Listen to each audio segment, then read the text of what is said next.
Assalamualaikum warahmatullahi wabarakatuh. Alhamdulillah, bismillah, alhamdulillah, amma ba'du. Pada kesempatan kali ini saya akan menjelaskan tentang analisis varian sederhana, tersingkat ANAVA satu jalur. Ini merupakan kelanjutan dari UJT, di mana kalau UJT itu untuk membandingkan dua rata kelompok, rata dari dua kelompok, atau rata dari dua kondisi dari satu kelompok. Sedangkan analisis varian itu bisa digunakan untuk lebih dari satu kelompok. Lebih dari dua kelompok maksudnya ya. Bisa 2, bisa 3, 4, 5, dan seterusnya. Nah, analisis varian ya itu digunakan untuk menjawab pertanyaan misalnya tentang pengaruh ya. Apakah zikir berpengaruh terhadap ketenangan jiwa? Di mana zikir ini misalnya kita bedakan menjadi 3 kelompok, yaitu ada kelompok yang tidak berzikir, ada kelompok zikir yang sekedarnya, ada kelompok yang berzikir intensif. Kalau zikir itu berpengaruh, maka tentu nanti nilai rata dari kelompok ini akan berbeda. Ya, misalnya ya, kalau kita punya data yang seperti ini sederhana, misalnya untuk kelompok 1 ini dengan rata 5, kelompok 2 ratanya 6,4, kelompok 3 8,0. Nah, kalau kita hanya melihat rata sampel ini, maka kita sudah tahu bahwa antar kelompok itu berbeda. Tetapi kalau kita mau melakukan generalisasi dari sampel ini ke populasi, maka pertanyaannya apakah bisa sampel ini mencerminkan populasi? Karena itu kita perlu melakukan uji. Yang sebelumnya kita harus membuat suatu hipotesis, di mana hipotesisnya hipotesis 0 itu menyatakan mu1 sama dengan mu2 sama dengan mu3. Artinya rata-rata dalam populasi antar kelompok 1, 2, dan 3 itu sama. Sebaliknya, untuk hipotesis alternatif, setidaknya ada satu tanda tidak sama dengan. Artinya antar kelompok itu nanti ada yang tidak sama.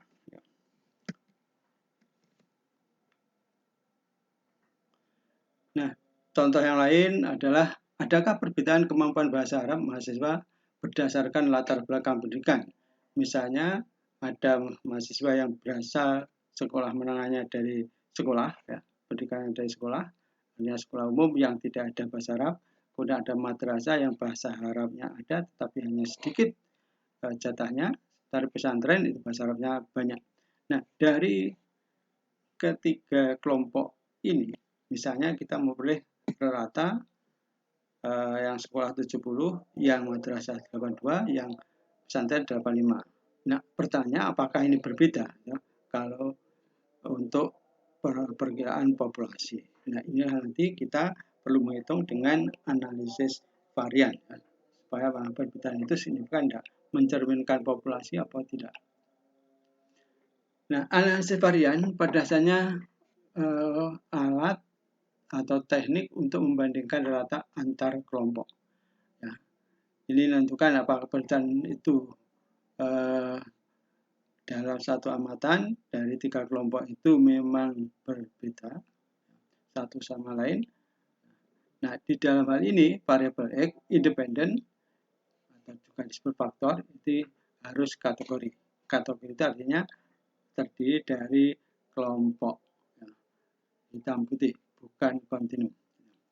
Sedangkan Y-nya, dependennya, ini merupakan variabel kontinu. Nah, kemudian di dalam analisis varian, ya, ini perbedaan diantara nilai F yang merentang dari 0 sampai tak terbatas. Ya. Dan ini selalu positif. Tidak seperti R atau T yang bisa positif atau negatif, tapi ini selalu positif. Ya. Nilai F, ya, ini nanti akan kita hitung. Ya. Ini merupakan rasio antara varian yang disebabkan oleh perbedaan antar kelompok dan dalam kelompok. sehingga nanti ada varian kelompok, ada varian antar. Dan karena maka ini disebut dengan analisis varian.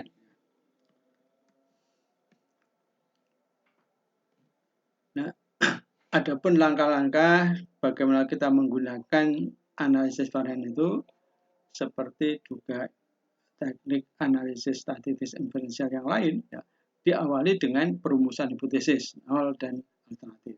Setelah itu kita menentukan penetapan kriteria taraf simulasi di mana nanti hipotesis nol atau alternatif ini yang diterima atau ditolak. Kemudian kita melakukan penghitungan nilai F ini berdasarkan data secara empiris, dan terakhir kita uji indikasi dan penarikan kesimpulan.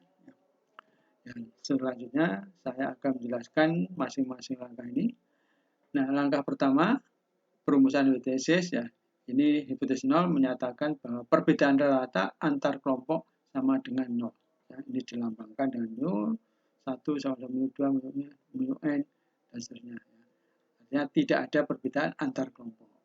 Sedangkan hipotesis alternatifnya menyatakan bahwa perbedaan rata antara kelompok tidak sama dengan nol. Artinya ada perbedaan atau dirumuskan dalam bentuk rumusan statistik dan bukan HO, atau setidaknya ada satu tanda sama dengan, tidak sama dengan.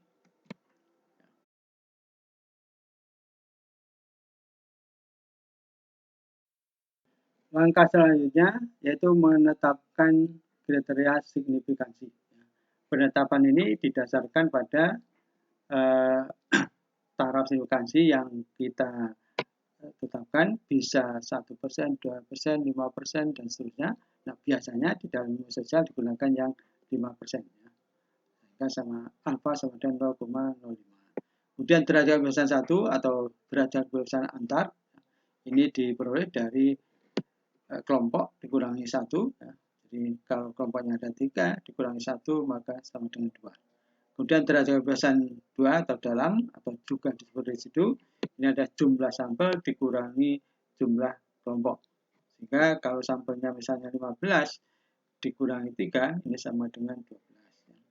Selanjutnya berdasarkan tabel F, ini dengan alfa 0,05, kemudian derajat kebebasan 1 sama dengan 2, dan derajat kebebasan 2 sama dengan 12, maka diperoleh angka 3,885. Ya, inilah yang menjadi kriteria untuk menentukan signifikan atau tidak. Nanti apakah hasil perhitungan lebih atau kurang dari ini, nanti akan menentukan hasil yang kita peroleh. Nah, kemudian yang berikutnya, ketiga, langkah hitung nilai F dengan rumus F sama dengan rata kuadrat antar dibagi rata kuadrat dalam. Yang ini nanti masing-masing ada langkahnya untuk menghitungnya. Ini diawali dari menghitung jumlah kuadrat antar dibagi DK antar. Kemudian RK rata kuadrat dalam itu ada jumlah kuadrat dalam dibagi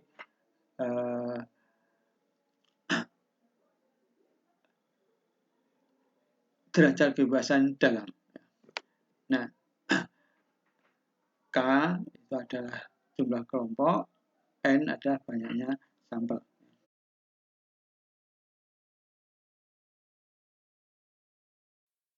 Langkah keempat yaitu uji identifikasi dan penarikan kesimpulan. Ya, ini dilakukan dengan membandingkan nilai F hasil perhitungan dengan F kriteria atau yang diperoleh dari tabel tadi. Nah, kemudian dari situ maka kita bisa ambil kesimpulan dengan catatan bila F hasil perhitungan lebih besar atau sama dengan F kriteria maka signifikan, dan sehingga bisa disimpulkan bahwa HO ditolak dan H alternatif diterima. Nah, perbedaan rata bukan karena perbedaan kebetulan, tetapi tidak hanya pada sampel saja, tetapi juga terjadi pada populasi. Jadi ada perbedaan antar kelompok itu. Kemungkinan kesalahan maksimal 5% dan ada perbedaan rata setidaknya antar dua kelompok. Jadi Jadi kalau tadi misalnya 3, mungkin setidaknya satu pasangan itu ada yang tidak sama.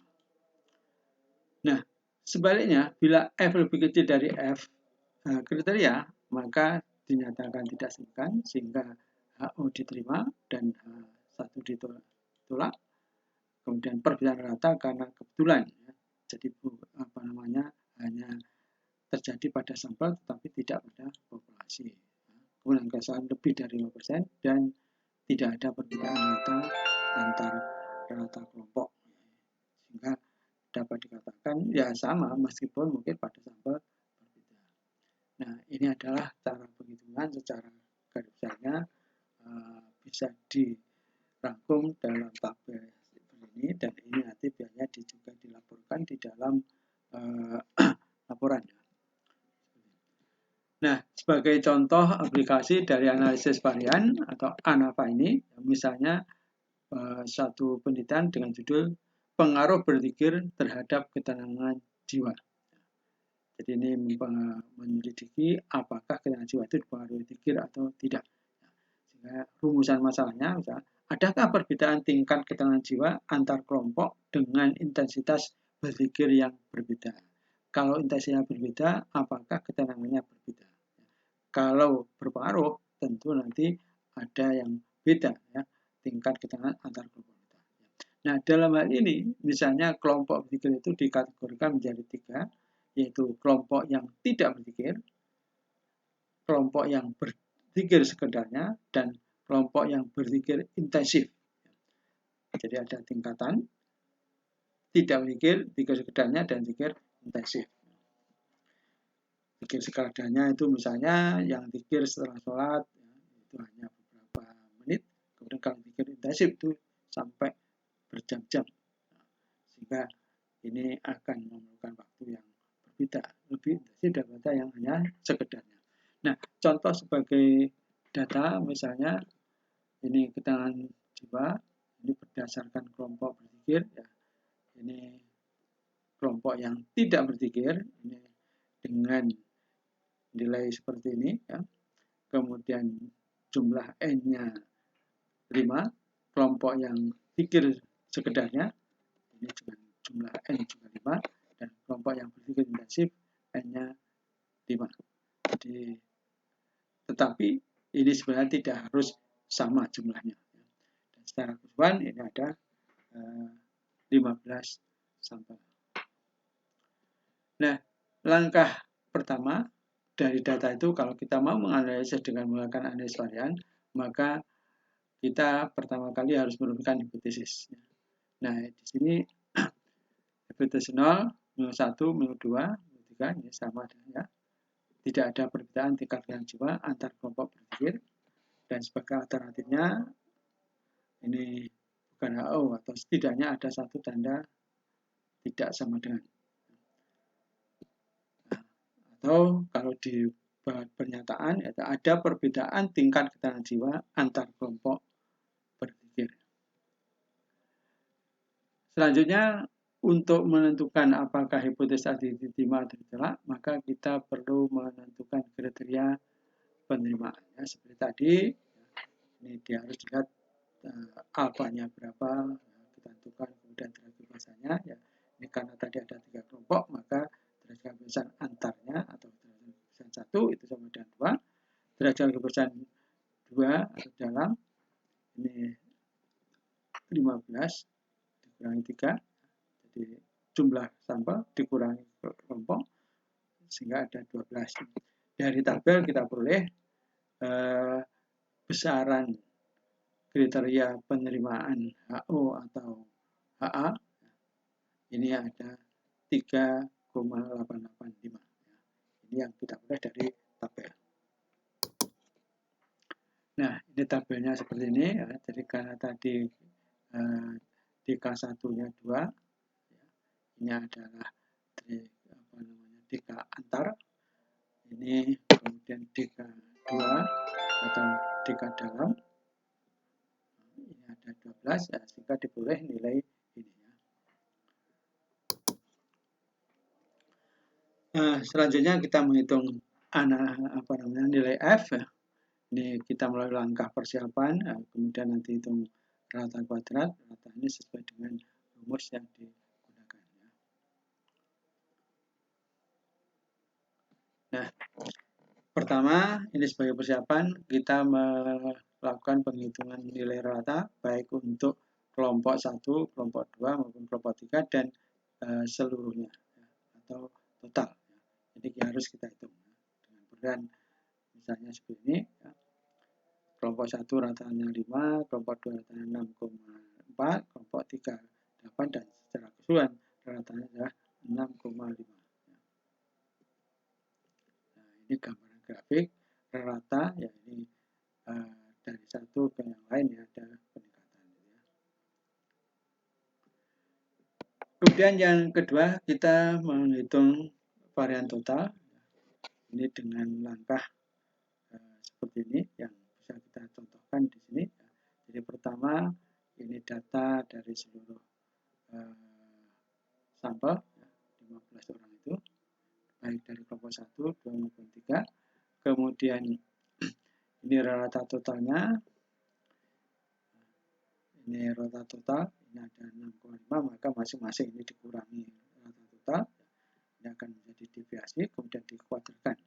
Nah, ketika kuadrat dari selisih antara skor dengan rata-rata total, itu kemudian dijumlahkan, itulah jumlah kuadrat total. Nah, kalau kita sudah memperoleh derajat total, maka selanjutnya kita menghitung jumlah kuadrat total ya, kemudian kita menghitung derajat kebebasan total, atau DK, yaitu N-1, yaitu 15 dikurangi 1, ada 14. Sehingga varian total atau rata kuadrat total sama dengan jumlah kuadrat dibagi derajat kebebasan total sama dengan 2,41. Inilah nilai varian total.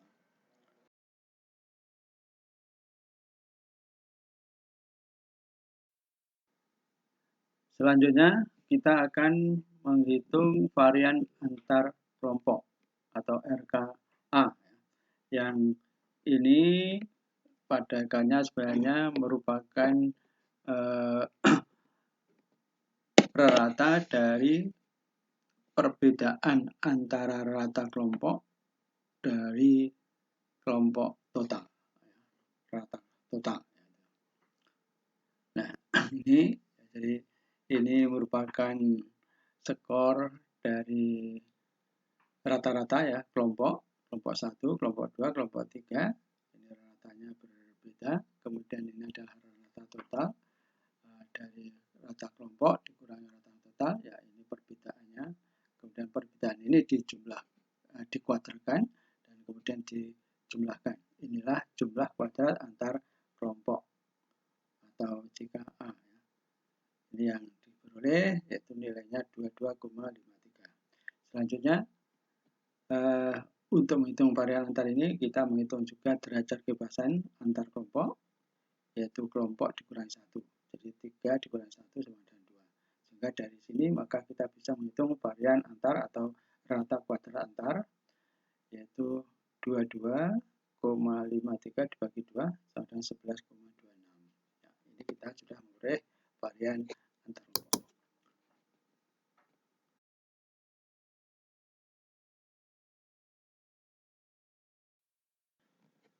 Selanjutnya kita membandingkan rata tidak berzikir dengan yang zikir intensif. Hipotesis, ini rumusannya sama, hanya angkanya beda. Ya. Kemudian kriteria simplifikasi juga sama, yaitu 7,77, jadi F aksennya. Kemudian nilai F-nya, ini setelah mulai proses penghitungan, kita peroleh nilai F-nya ada 21,845. Sehingga selanjutnya kita membandingkan untuk melakukan observasi, ternyata hasil perhitungan yaitu F 21,845 itu lebih besar daripada kriteria, sehingga kesimpulannya adalah signifikan. Nah, kalau signifikan, maka dapat disimpulkan bahwa ada perbedaan tingkat keterangan jiwa yang signifikan antara kelompok yang tidak berzikir dan yang berzikir intensif. Ya. Tidak seperti yang pertama tadi dengan zikir yang sebenarnya tidak ada. Selanjutnya, untuk perbandingan berpikir sekedarnya dengan berpikir intensif, ya ini hipotesisnya sama, gravitasi juga sama, ya, ini nilai F-nya adalah 6,214, sehingga ketika dibandingkan dengan kriteria, ya, ini lebih kecil, sehingga tidak signifikan. Nah, kalau tidak signifikan berarti tidak ada perbedaan tingkat ketenangan jiwa yang signifikan antara kelompok yang berpikir sekedarnya dan yang berpikir intensif. Nah, dari pertimbangan 3 ini ya, kita kemudian bisa membuat rangkuman tabel yang memberikan langkah-langkah, gambaran langkah-langkah bagaimana proses untuk melakukan nilai F itu. Kemudian ini adalah kesimpulannya, ya. Sehingga dari 3 perbandingan itu hanya ada satu yang signifikan, tidak berpikir dan berpikir intensif. Dengan demikian, maka berpikir tidak berpengaruh terhadap ketenangan jiwa bagi orang yang tidak pernah berpikir jika dilakukan secara sekedarnya. Dan berpikir berpengaruh terhadap ketenangan jiwa orang yang tidak berpikir jika dilakukan secara intensif. Berpikir tidak berpengaruh terhadap ketenangan jiwa bagi orang yang pernah melakukannya secara sekedarnya, walaupun dilakukan secara intensif. Ya, artinya, zikir itu akan bermanfaat bagi orang-orang yang tidak pernah berpikir. Dan itu pun harus dilakukan secara intensif, karena kalau dilakukan hanya sekedarnya maka tidak akan signifikan. Sehingga pengaruh zikir itu terbatas bagi mereka yang tidak berpikir dan dilakukan secara intensif. Demikianlah dari sini maka kita tahu bahwa zikir itu tidak selalu mempunyai pengaruh, tetapi dalam keadaan khusus, yaitu ketika itu dilakukan bagi mereka yang tidak berpikir dan zikirnya dilakukan secara intensif, maka akan ada peningkatan tingkat ketenangan bagi orang yang melakukannya. Ya.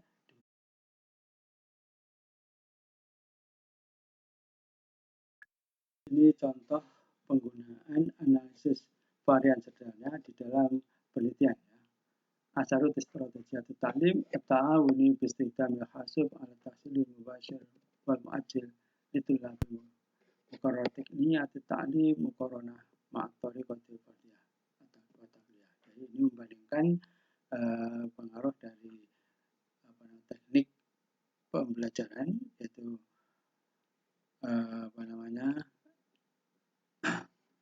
yang individu dan takdiriyah yang menggunakan masuk. Nah, ini ada permasalahannya. Ini hasil deskriptifnya. Ini membandingkan takdir yang menggunakan hasab dengan penggunaan dalam bentuk individual, kemudian ini dalam bentuk bersama-sama. Jadi hasab atau komputer itu digerakkan secara bersama. Kemudian metode yang biasa dilakukan taklidiyah, konvensional dilakukan, dan hasilnya ya, ternyata ini nilai F-nya adalah 0,024, sehingga mustawatirnya lebih dari 5%. Sehingga dengan demikian maka tidak ada perbedaan hasil belajar dari ketiga kelompok itu.